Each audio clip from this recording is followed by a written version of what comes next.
Hello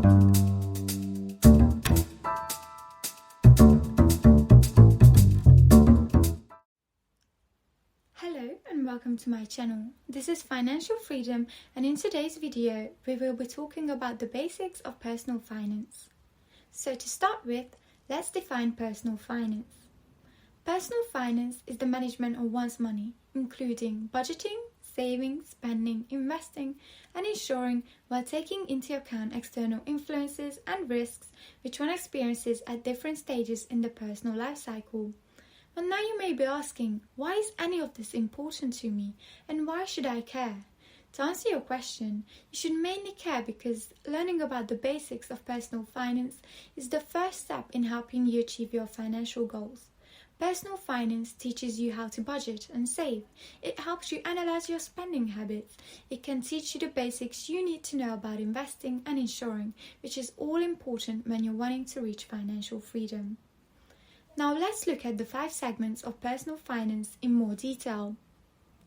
At number 1, we have budgeting. A budget is a tool used in financial planning, showing one's income and expenditure over a period of time, such as a month. A budget can provide you with information on deciding what you can spend on, deciding how much to save and how much you are able to save from your current income, whether you are overspending, which can help you take the right steps that are necessary to achieve your goals. For example, if your budget suggests that you are overspending, it brings it to your awareness, helping you analyze the problem and its cause, which all helps in finding a solution. A great tool to implement into your budget to avoid overspending is called the 50-30-20 rule. The rule states that you shouldn't spend more than 50% of your earnings on needs, no more than 30% of your earnings should be spent on wants, and at least 20% of your earnings should be saved. This tool is pretty useful and it can help you create a sustainable budget. Number 2 is saving.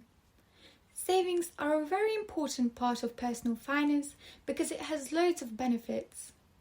This is because it can act as a contingency plan, as you can use your savings to fund emergencies. For example, it could cover your living costs if you are made redundant, and it can also help you achieve your short, medium and long-term goals. We do not know when or if ever an unfavorable event is likely to happen, but an emergency fund can come to help if this event does take place.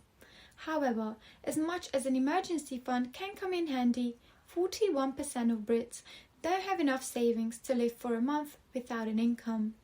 Similarly, 1 in 10 Brits have no savings at all. And it is true that saving can be difficult, especially for those on low incomes, and with the current low interest rates of 0.5%, it is not something that looks desirable. But especially in these uncertain times that we are currently living in, it is something that we should try to give some attention to. And there are some government-backed schemes, such as a cash ISA, where you don't have to pay tax on your savings to a limit of £20,000, or a lifetime ISA where the government adds 25% bonus to your savings up to a maximum of £1,000. At number 3, we have credit card borrowing.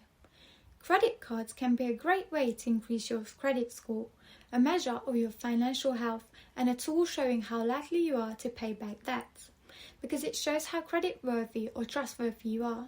However, they are also a great way to damage your credit score if not used properly.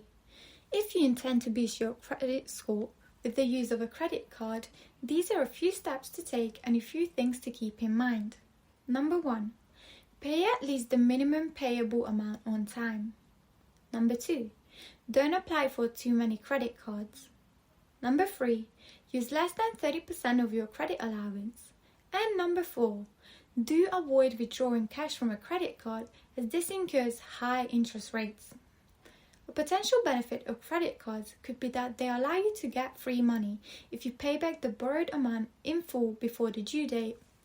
And this is because by paying back the borrowed amount in full by the due date, you can avoid interest, which is the cost of borrowing in this case.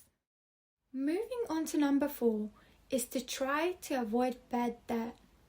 There is good debt and bad debt. The difference between the two is that good debt will result in you accumulating something that is worth greater value when compared to the cost of the loan. For example, a loan to start a business would be considered a good debt if the business idea succeeds. But a bad debt is a liability. It's something that will result in you spending more money or a debt which you cannot repay. For example, a payday loan to finance the latest iPhone would be a bad debt.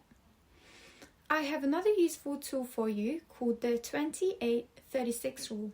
This rule helps you in not getting over-indebted because it can tell you the maximum amount of loans that you could take out.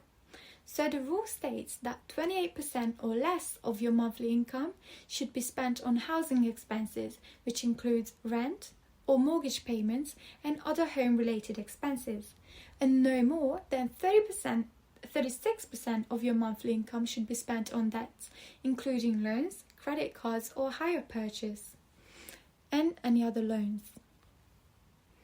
Now, I'll give you a few tips you could use when dealing with debt.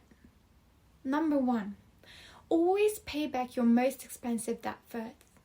This is the ones with the highest interest rates, and also the ones which can cause serious disruptions to your life if not paid back.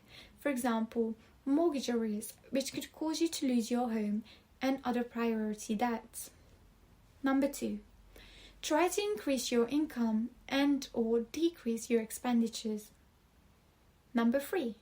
Get free help from charities providing free advice on dealing with debt. For example, Step Change, the Money Advice Service, National Deadline. Number 4. Contact your lender, whether it be a mortgage provider, credit card company, whatever it is, and propose a repayment plan. They are most likely to work along with you because they want their money back. Number 5. Consider getting a debt consolidation loan. This is where all your debts are put into one place and you make one single payment into the basket each month, which is then shared among your debts.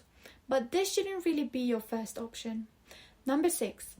As a last resort, if all the other 5 methods failed, then find a debt solution which fits your circumstances, such as a debt relief order, debt management plan, administration order, IVA, or bankruptcy.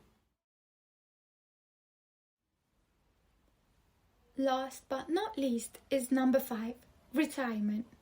We should try to plan ahead for retirement because the state-provided pensions will not provide us with the best quality of life in retirement.